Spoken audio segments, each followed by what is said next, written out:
Hey, what's up, guys? BriarRabbit here, and I've got the lovely Janice. Janice is here with me, my lovely fiance.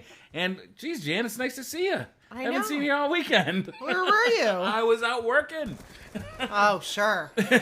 Taking pictures of little kids. Hey, it's not as creepy as you make it. Yes, it is.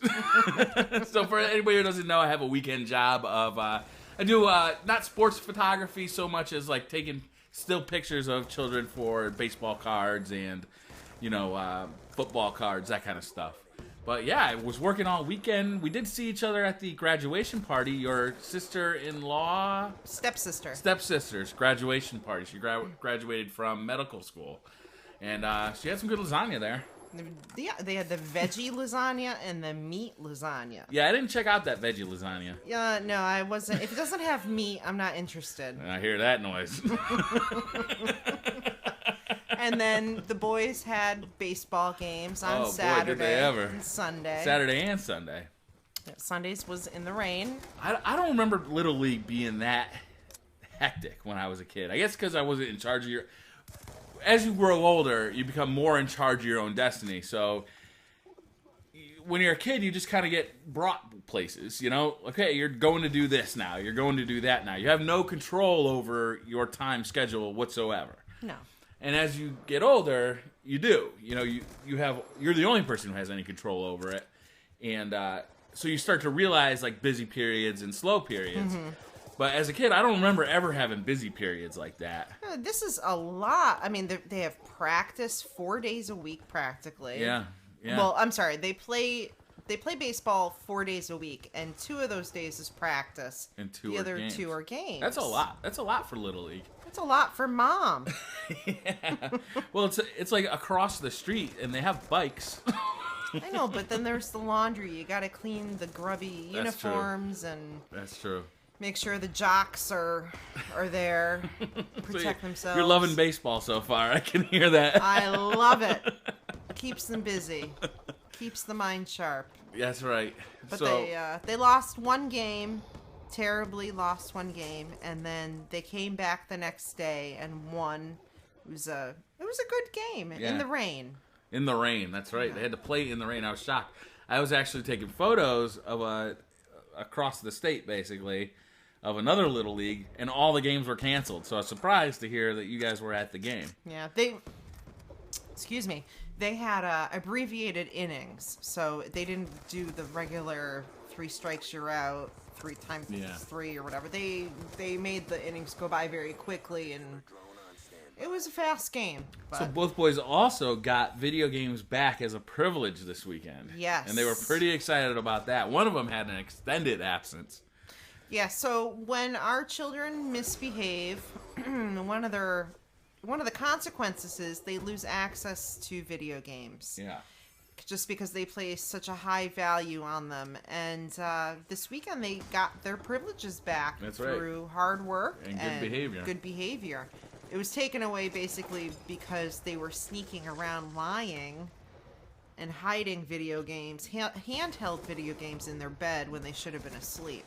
Yeah, but it's nice to give them back. I'm always torn about taking the video games back because, you know, I'm upstairs literally making a YouTube channel based on playing video games. Right.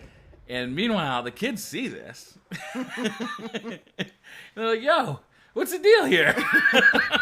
I thought you were on our side. I thought you were one of us. It tears me up, you know. And I don't think that video games should be excluded, right? It's like I think they're a part of anybody's happiness growing up as a child. I played a ton of video games when I was a kid. But, you know, I also did other stuff. You know, I played baseball, I rode my bicycle, I played with friends. Video games were kind of what I did in my downtime, right? When there's nothing really fun to do, I would go play video games by myself in my room.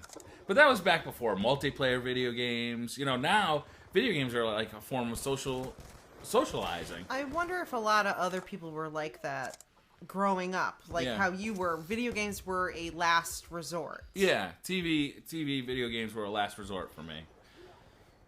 Whereas kids today, the first thing they go to is the TV or the video games. But it's much more a social experience. When I was a kid, it was really, you just sat there in front of the TV by yourself. You know, you didn't connect to anybody else. I'm talking about Nintendo Entertainment System and Atari. Before modems were invented. I never played an Atari. No? I'm not that old. Thanks. Dave has a sugar mama. Yes, I am older. What's up? So yeah, it always tears me up to take those video games away because I know how upset I would have been. But I gotta say, it's kind of effective. It is. You know, like it turns the behavior around because it's the one thing that kind of gets them by the nuts. Yeah. So going back to early video games, what was your very first video game you ever had? I had a Commodore VIC-20 and a game called Snack Man. Snack Man? Yeah, it was a Pac-Man ripoff, and it came on a tape cassette. So you had to hook up the tape player to the Commodore and insert the tape cassette. You know, like it looked like an audio cassette that you'd buy at Sam Goody or Strawberries or another store that no longer exists. But you'd put the tape cassette in, you'd hit the play button, and it would start loading all the data on the cassette into the VIC-20. And it would fail around 50% of the time. See, I was in 3rd grade, and Atari was really big. Yeah. And we bought a used Atari from a friend for about $100. Uh-huh. And Frogger was my very first one. And then for some reason, Journey. Journey? I don't know that game. What's that? That's from the group Journey. Oh, they had a video game? They had a video game. I have to see that. Oh, I hit the mute button there. Yeah, so the Frogger and Journey were some of the first ones we played on. And then I remember we had a Commodore 64, and I loved to play Zach McCracken. Zach McCracken. I bet you did. All right, so that's going to wrap up this video. Thanks for watching. I really appreciate it. If you liked it, hit that like button. Hit subscribe if you'd like to see more, and I'll see you guys in the next video. Bye.